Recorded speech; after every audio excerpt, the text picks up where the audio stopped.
buenas tardes, amables televidentes. En el conversatorio de la Fundación Institucionalidad y Justicia del día de hoy cuento con la gratísima presencia del doctor Héctor Gros Espiel, ex canciller del Uruguay, ex presidente de la Corte Interamericana de los Derechos Humanos.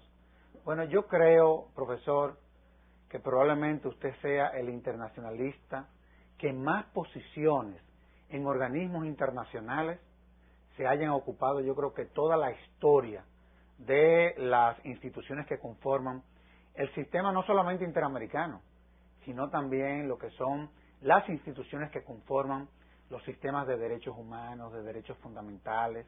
Ha estado usted en la UNESCO. En fin, la verdad es que usted sí es verdad que va a tener que hacer como Neruda, ¿eh? Va a tener que confesar que confieso que he vivido. Que ha vivido.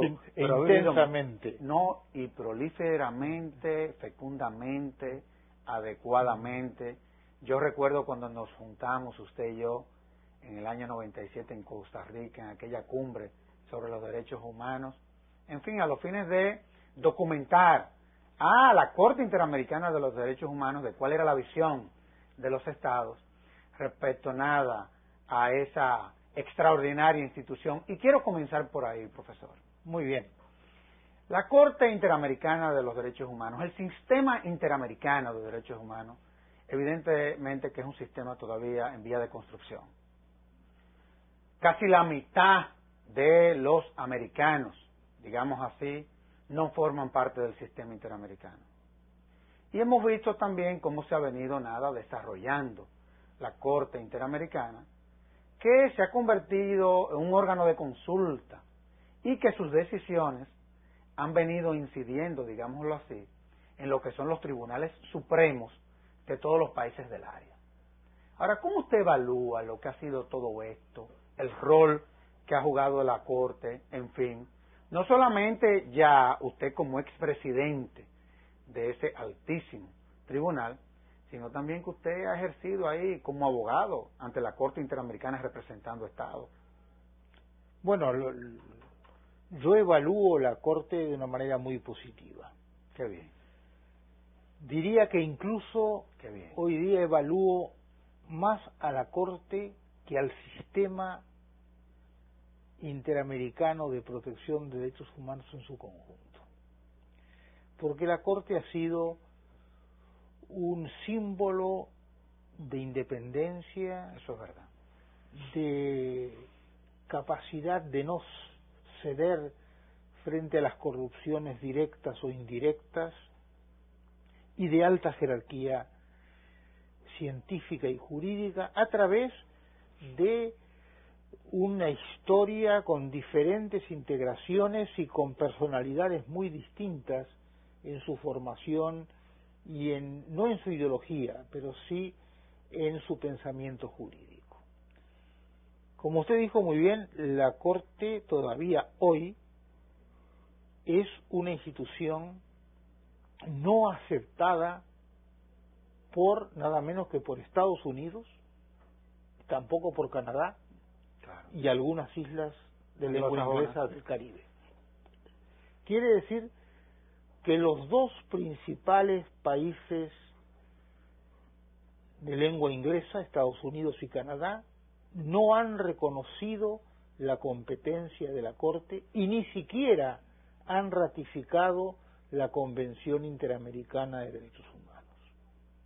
Estados Unidos la firmó en la época de Carter, fue enviado el mensaje al Senado pidiendo la ratificación y, para usar las palabras de un gran jurista norteamericano, Thomas Burgenthal, actualmente juez en la Corte Internacional de Justicia, desde entonces el mensaje presidencial duerme en el limbo de un cajón del Senado.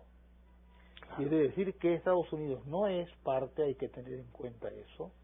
Estados Unidos, parte del sistema interamericano, no es parte de la Convención Americana de Derechos Humanos y por consecuencia no ha tenido la oportunidad siquiera de hacer la declaración de reconocimiento de la competencia contenciosa de la Corte. Claro. Y Canadá, curiosamente, tampoco. La razón expuesta por Canadá para no ratificar la convención, entre otras, es el famoso artículo 4 de la Convención Americana, que establece que el derecho a la protección de la vida comienza con la concepción.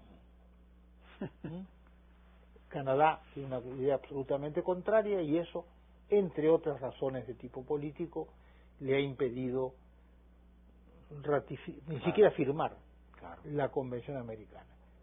Por tanto, no en términos jurídicos, sino en términos políticos e históricos, el sistema interamericano de protección de los derechos humanos, basado en la Convención Americana de Derechos Humanos, del cual es órgano la Corte, es un sistema en los hechos latinoamericano, a pesar de estar en el sistema interamericano, pero es latinoamericano porque no hay ninguno de los dos grandes países anglosajones forman parte del sistema. Es una cosa que generalmente no se dice, no se reconoce, pero es sumamente importante para darse cuenta de cómo se sitúa la Corte en el sistema. Y yo no veo ninguna posibilidad a corto plazo, ni de que Estados Unidos, ni de que Canadá, sobre todo Estados Unidos, vayan a ser parte en la convención. Ahora, la Corte ha venido tratando una serie de temas, una serie de conflictos que son las que le preocupan y ocupan.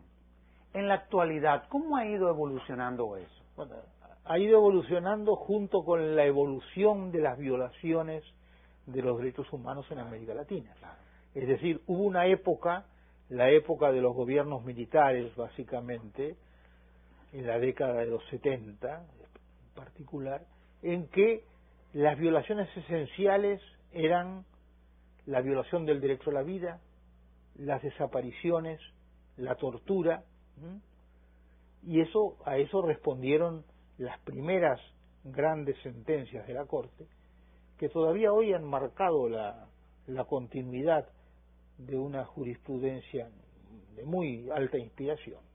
Los famosos 3 casos, Velázquez, Rodríguez, etcétera, en los casos contra Honduras.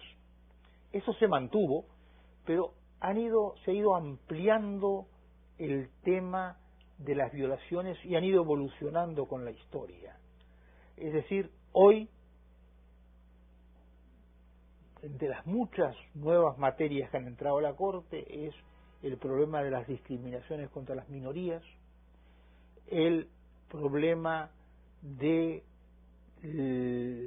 las violaciones de los derechos económicos por la falta de actividad del Estado para impedir los grandes fraudes bancarios, tema que se está cada día entrando más en el tema de la protección de los derechos humanos, y los temas ya yo diría post gobiernos militares, en los cuales cada día tienen más importancia, sin perjuicio del mantenimiento de los derechos civiles, la protección de los derechos económicos, sociales y culturales, y la no discriminación en su sentido más amplio. Qué bien. Ahora, hay una decisión de la Corte Interamericana que definitivamente, como instrumento jurídico, digamos así, no deja de ser novedoso e inclusive hasta emblemático, y que ha servido como fuente nada de referencia a los tribunales supremos del área, y es aquella decisión que tiene que ver con el libre acceso a la información, en donde ya el sistema interamericano comienza a verlo como un derecho fundamental. Usted es un amante del periodismo, yo lo sé. Yo fui director del periódico de Montevideo, uno de los principales medios. Y usted sabe muy bien lo trascendente, lo importante que es la libertad de expresión y difusión del pensamiento. Y hemos visto cómo en América Latina cientos de periodistas han sido asesinados, y hemos sentido nosotros como sociedad que cuando se asesina un periodista, ese es un crimen más que contra un Estado, es contra la sociedad en sí. ¿Cuál es la visión de la Corte? La visión de la Corte, basada además, incluso en la letra de la Convención Americana, es que el derecho a la libre emisión del pensamiento por todos los medios, es decir, no es solamente un problema de la prensa, es de la radio, de la televisión, del internet y de cualquier medio que el progreso científico pueda llegar a crear, no puede reducirse al derecho a expresarse, que debe sin duda ser afirmado y mantenido de manera incólume, pero que además hay elementos paralelos esenciales. Por ejemplo, el derecho a buscar la información. Hay el derecho a enterarse y buscar todos los medios para que la verdad o lo que creemos que es la verdad pueda llegar a nosotros. Y además, la obligación paralela del Estado de brindar la información. El secretismo es incompatible con la protección de los derechos humanos. Hay sentencias de la Corte sumamente importantes, interesantísimas, vinculadas con la situación chilena, en la cual un Estado fue condenado por no brindar la información solicitada. Con relación a una película que inclusive se trataba nada de, exactamente, de que se diera en una de las salas. Y no deja de ser importante porque a nosotros como Fundación Institucionalidad de Justicia, la verdad que lo que han sido las decisiones de la Corte Interamericana, del Tribunal Supremo Colombiano, que está dando decisiones interesantísimas, la Sala Constitucional Costarricense, también los peruanos, los peruanos han avanzado considerablemente. La verdad es que yo creo que ese proceso de construcción, y es un proceso de paralelismo y de influencias recíprocas. Definitivamente. La jurisprudencia de la Corte ha tenido una gran influencia sobre la jurisprudencia de los tribunales constitucionales latinoamericanos, todavía no con la intensidad que puede desearse como máximo, porque todavía hoy no hay un acceso todo lo amplio que sería de desear a la jurisprudencia de la Corte Interamericana. Claro. Pero ya existe, ya esa influencia se ha producido.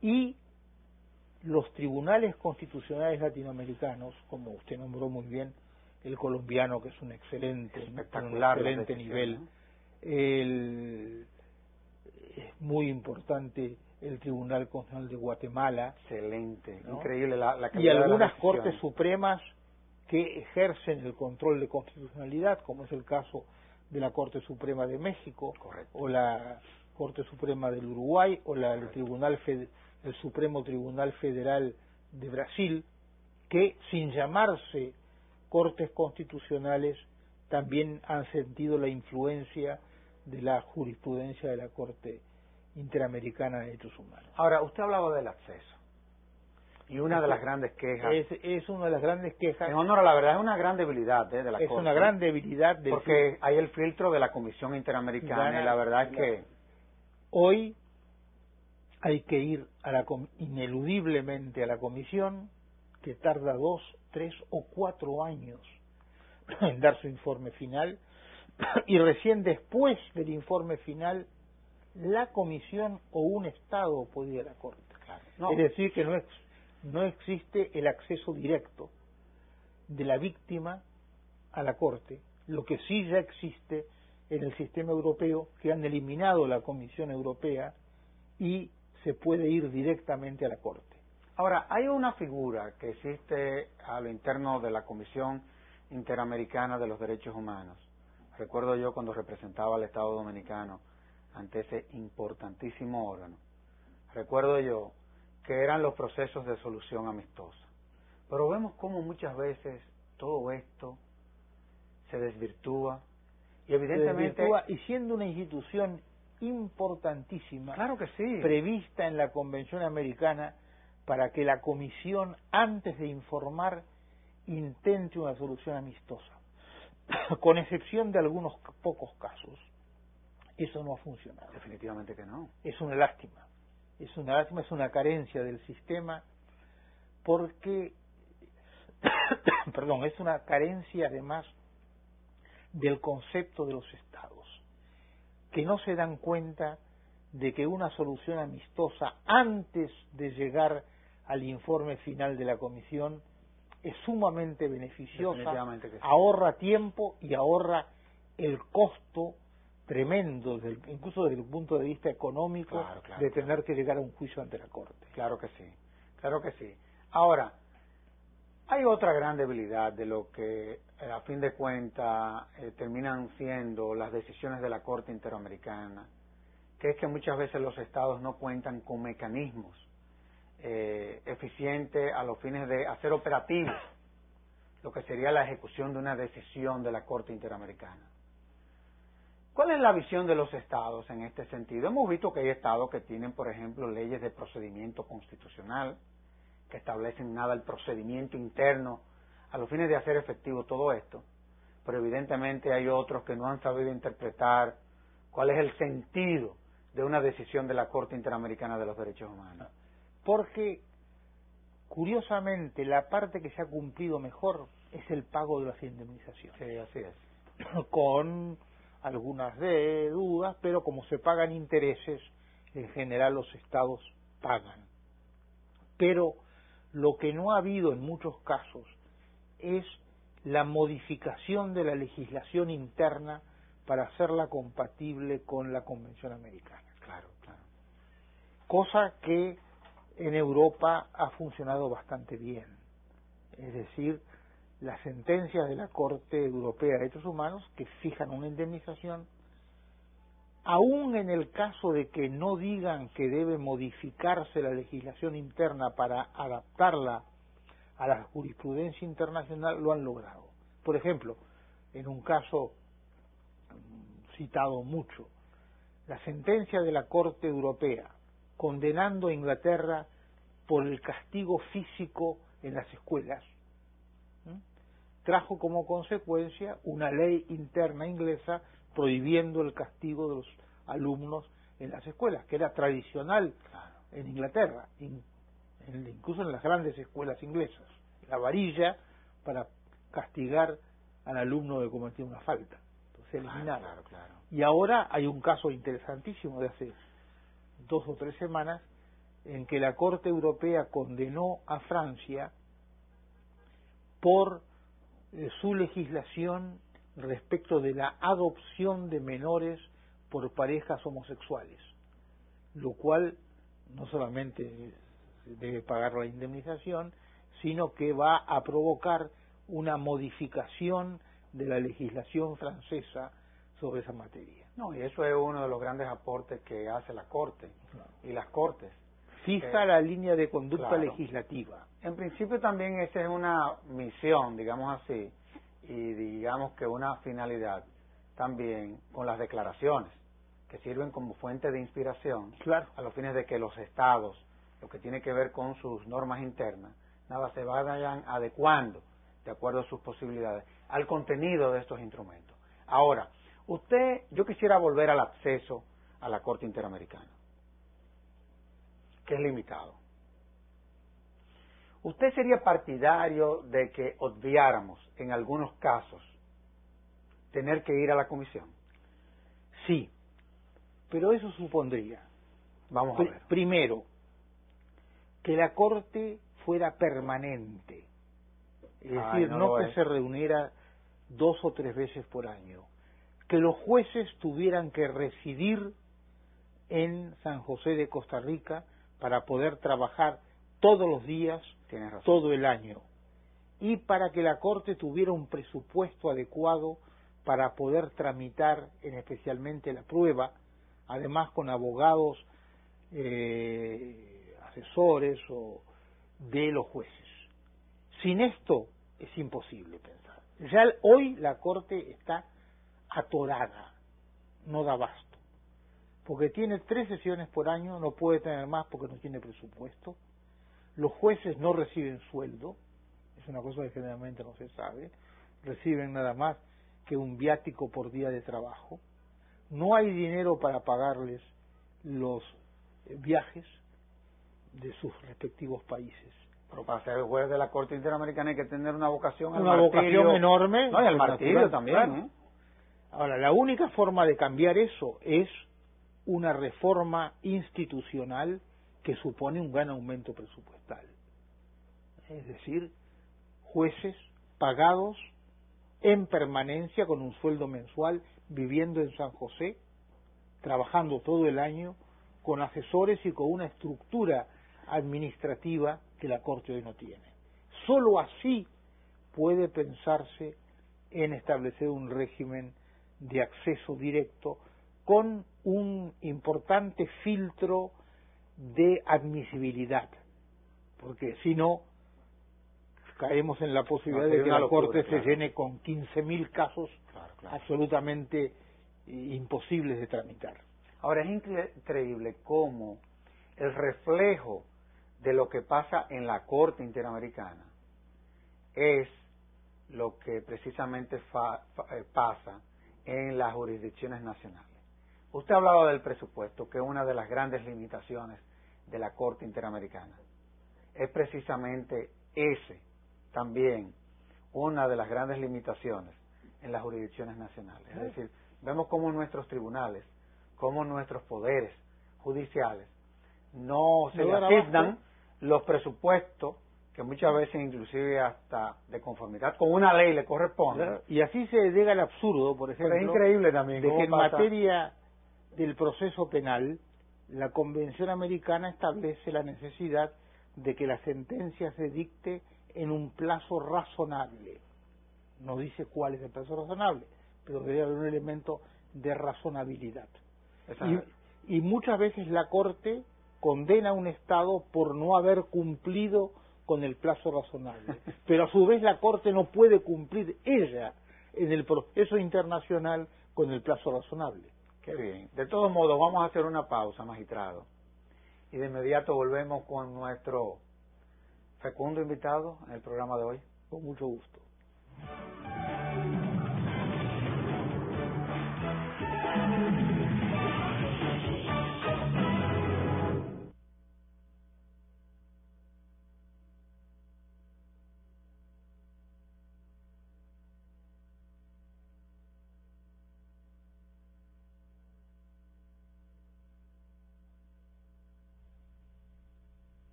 Magistrado, usted también fue subsecretario de la Organización de las Naciones Unidas.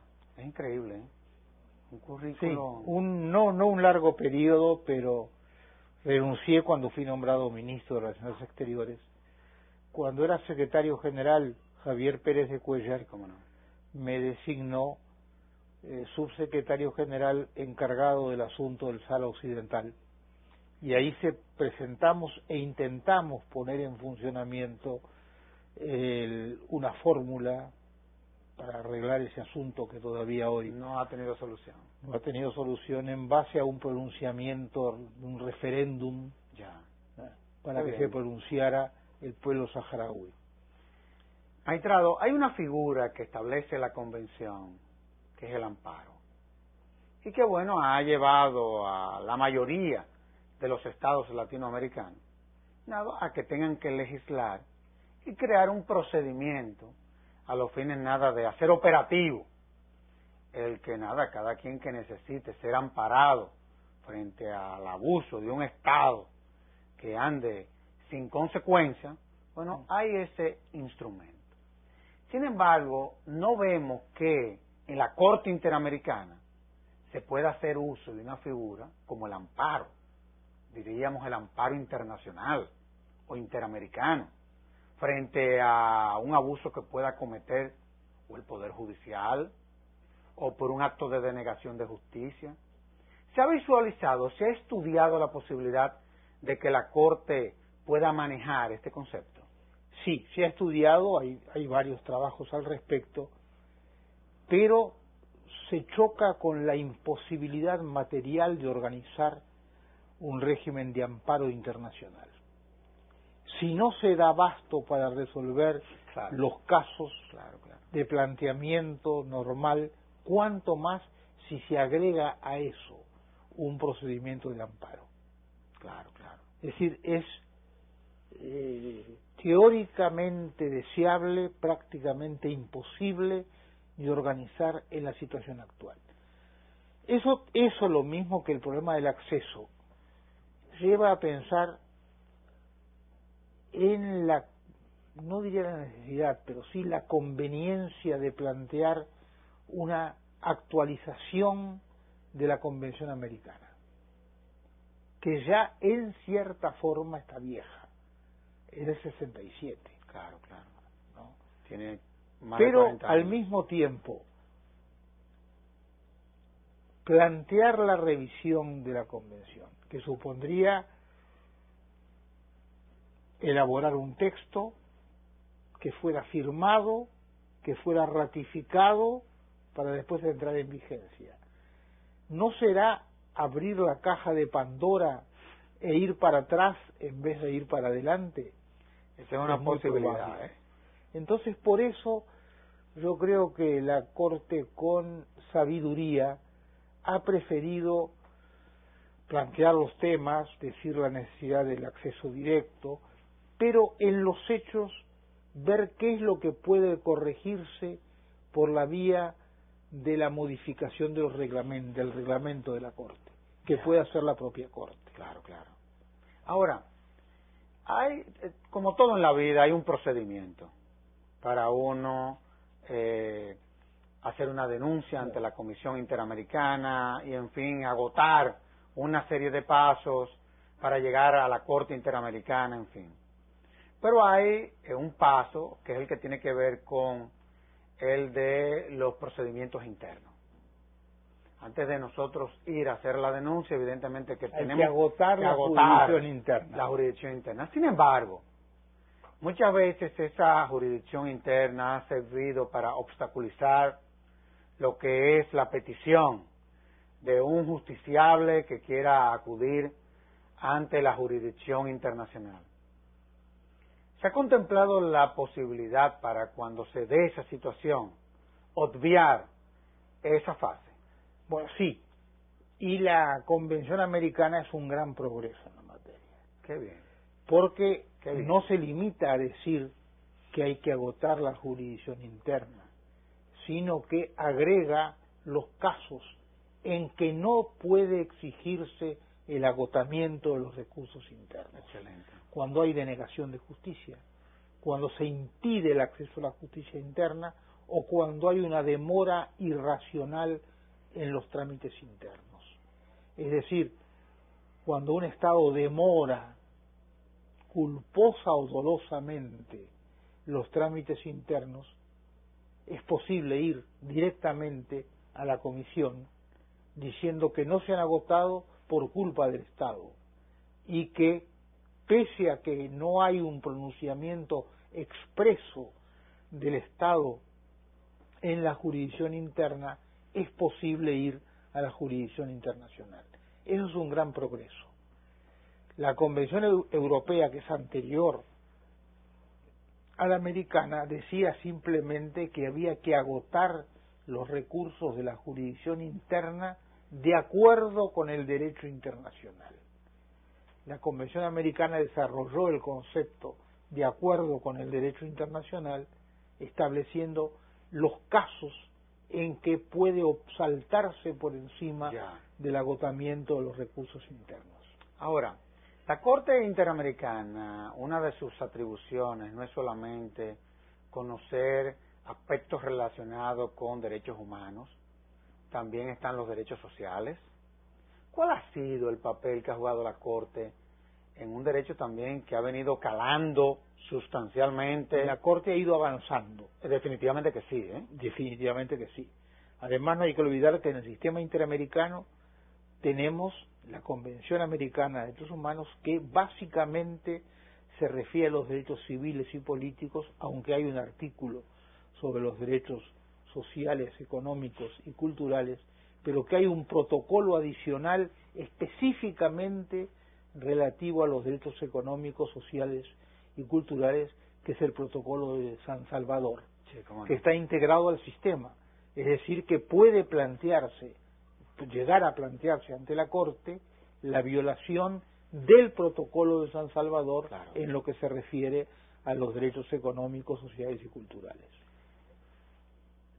No basta con firmar la convención para aceptar la jurisdicción de la Corte, y hemos visto que ese ha sido el procedimiento y la historia, y hemos visto cómo los estados, luego de haber ratificado la convención, se han venido adhiriendo a la competencia de la Corte. La República Dominicana lo hizo en el año 99, fue el último en toda América Latina. Sin embargo, también hemos visto que hay estados que han renunciado a esa competencia. Pero uno de los casos más emblemáticos fue el caso peruano, que en medio de un gobierno cuestionado desde el punto de vista de lo que es la democracia y cómo se ejerce la política en América Latina, de conformidad con lo que establece la propia Convención Interamericana, bueno, trató de denunciar la competencia de la Corte y la Corte no aceptó retirar el reconocimiento, claro, de la competencia. ¿Qué fue lo que pasó? O sea, ¿cuáles fueron los argumentos de la Corte? Porque la verdad es que llamó mucho la atención, sí, aunque posteriormente, luego de que vino un nuevo gobierno, todo eso se retiró. Claro. A mí nunca me convencieron los argumentos de la Corte. Definitivamente que no, y por eso lo quería traer a colación. No me convencieron porque la propia Convención establece que el reconocimiento de la competencia de la Corte puede ser por tiempo determinado. Claro. Y la Corte empleó, quizás fue la influencia de un juez que iba más allá de lo que decía la Convención, un concepto muy discutible, el de cláusulas cláusulas no perpetuas, bueno, no me acuerdo la expresión exacta que usó la Corte, como si fuera algo que no se puede modificar, cláusulas pétreas. Fue la expresión que usó la. Yo creo que no hay cláusulas pétreas, hay cláusulas de acuerdo o no con lo que dice la Convención. Claro. Pero el tema, por suerte, terminó con una ley interna peruana que revocó la decisión de retirar la competencia contenciosa y la volvió a reconocer. Así que eso está hoy terminado por la ley peruana. Yo no diría que por la sentencia de la Corte Interamericana, que la verdad es que eso llevó a todos los estados al centro de la reflexión. Exactamente. Porque si tú creó alarma. Definitivamente que sí. Ahora, y lejos de beneficiar la imagen de la Corte, el tema va a volver a plantearse porque hay algunos estados que están muy preocupados por algunas sentencias de la Corte, sobre todo en los casos de pena de muerte. Sí, claro, son los anglosajones. Bueno, eso del CARICOM provocó que Trinidad y Tobago se retiró de la convención total. Sí, se retiró. Denunció la convención. Ya no es miembro de la convención, es parte de la convención. Pero la verdad es que no es compatible, ¿eh? El que un Estado tenga la pena de muerte yo creo con lo que es el espíritu de la Convención. Yo creo que la pena de muerte es absolutamente incompatible con los derechos humanos. Aparte de que eso no ha servido para nada. Y no sirve para nada, y Uruguay justamente fue uno de los países que presentó el proyecto que después se transformó en Convención Americana sobre eliminación de la pena de muerte. Claro, nosotros la eliminamos en el 1926. Existía, pero eso en la República Dominicana. Bueno, y Uruguay en la ley interna se eliminó en 1907. Qué bien. Y en la reforma constitucional de 1918 hay un artículo expreso que se mantiene inalterable hasta hoy que dice: a nadie se le aplicará la pena de muerte. Claro. Es decir, es un principio constitucional. Y acuérdese que también participamos juntos usted y yo en el año 1998 en Roma, en la Convención de Roma de la creación de la Corte, del Estatuto de la Corte Penal Internacional, en donde el tema, uno de los temas más relevantes era la bendita pena de muerte. Y se estableció en la Convención de Roma que la pena máxima sería la de 30 años Claro que sí. de penitenciaría, ni siquiera la condena perpetua. Claro. Es decir, que la humanidad avanzó. La humanidad avanzó, sin De duda. todos modos, vamos a hacer otra pausa, magistrado, y de inmediato volvemos con nuestro excelente invitado.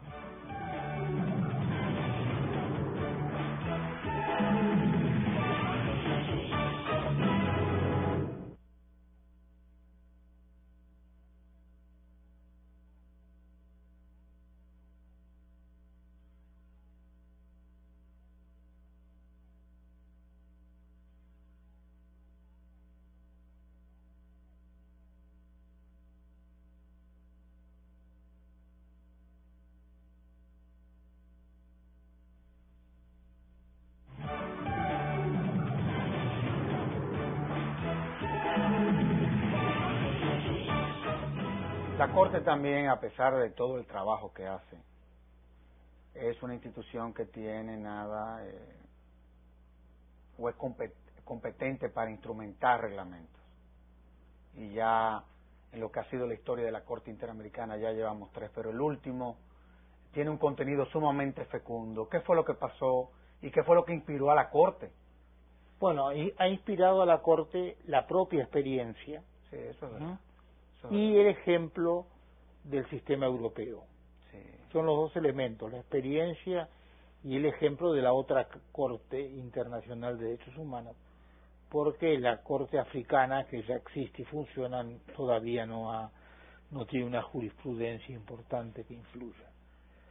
Lo más importante del último reglamento es que, reconociendo, como no podía ser otra cosa, que el acceso a la Corte solamente puede resultar de la Comisión o de un Estado, pero sin embargo ha permitido que la víctima o los representantes de la víctima actúen en el proceso. Y eso es importante. Es muy importante porque hasta ese momento se recurría a procedimientos como nombrar los asesores de representantes de la Comisión o llamarlos como testigos. Ahora no, actúan en el procedimiento la víctima. Es decir, que si bien no puede abrir el procedimiento, es parte en el proceso. Ese es un gran avance en el camino de la participación de la víctima en la jurisdicción internacional, para evitar que la jurisdicción internacional sea solamente un juego entre la Comisión y los Estados. Incluye al individuo en el procedimiento. Eso es trascendental. Es trascendental. Ahora, ¿cuáles serían los retos, magistrado? Porque evidentemente, volvemos al principio, es una institución que de manera permanente está viviendo un proceso de construcción, reconstrucción, reingeniería, pero evidentemente que le quedan muchos retos a la Corte Interamericana. Yo creo que la Corte, si no resuelve el problema de transformarse en un tribunal permanente, con residencia de los jueces en San José, trabajando los 12 meses del año, con un personal administrativo y un soporte adecuado, podrá hacer pequeños retoques, pero nada más. Es lo que ha venido haciendo. Es lo que ha venido haciendo. Y se ha quedado tremendamente atrasada en la velocidad del trámite. Cada día la prueba es más difícil, más compleja y más lenta. Entonces el desafío es volverla a transformar en un órgano operativo. ¿Qué relación hay entre derechos humanos, democracia, cultura de paz? Usted está en nuestro país y ha venido a dar esa conferencia.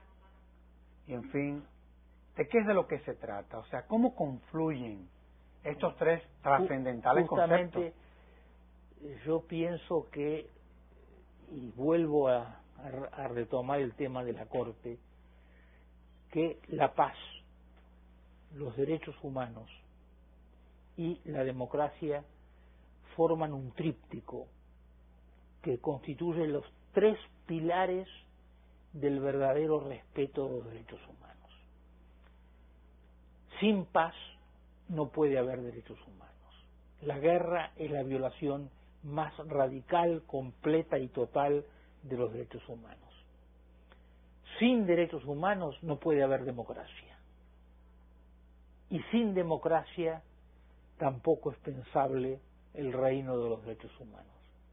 Por tanto, estos tres conceptos que muy inteligentemente están unidos en la denominación de la Cátedra UNESCO de Derechos Humanos de la Universidad Autónoma de Santo Domingo, decana de las universidades de América, une los tres conceptos. Cultura de paz, opuesta a la cultura de la violencia y opuesta a la guerra, y opuesta en consecuencia también al terrorismo. Derechos humanos y democracia.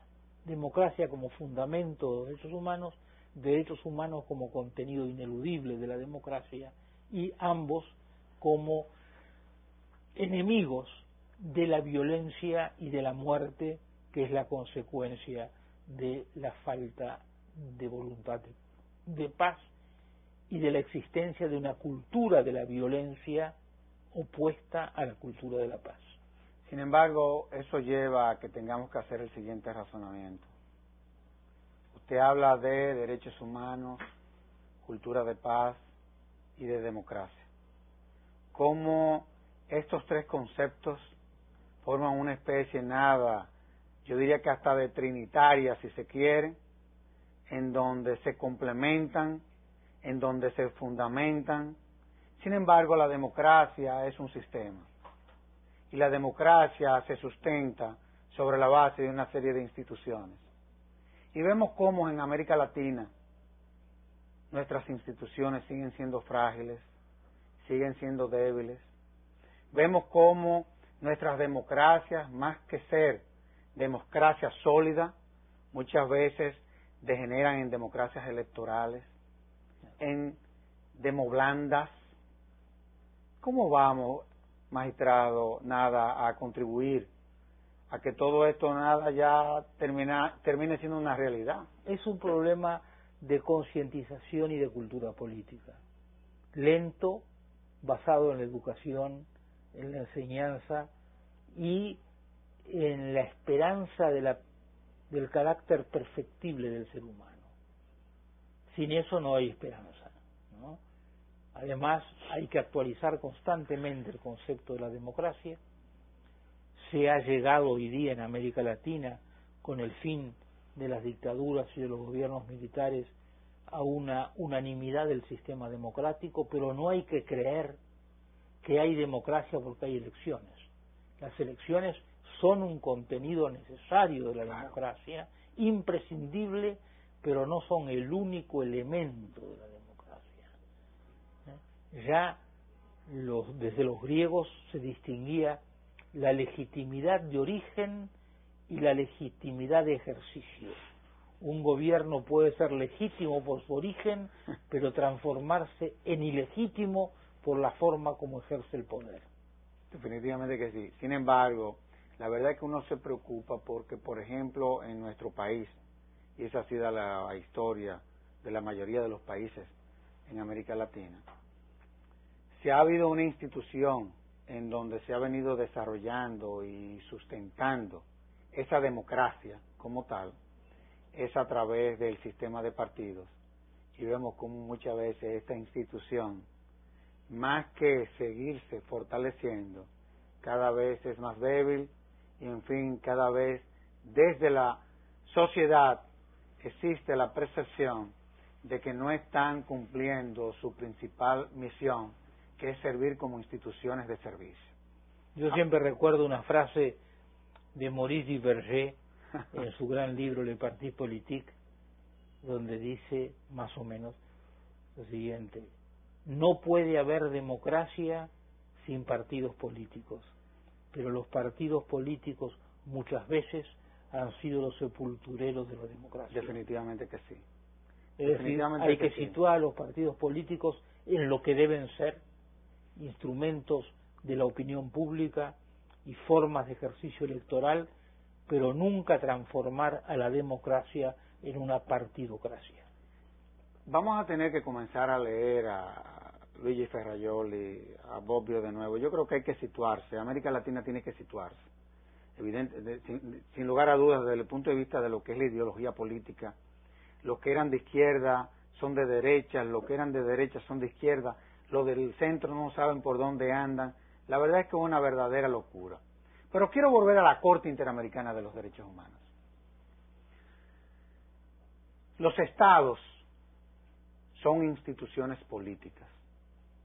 La justicia como tal, en nuestra región, son parte del sistema de contrapeso de los estados.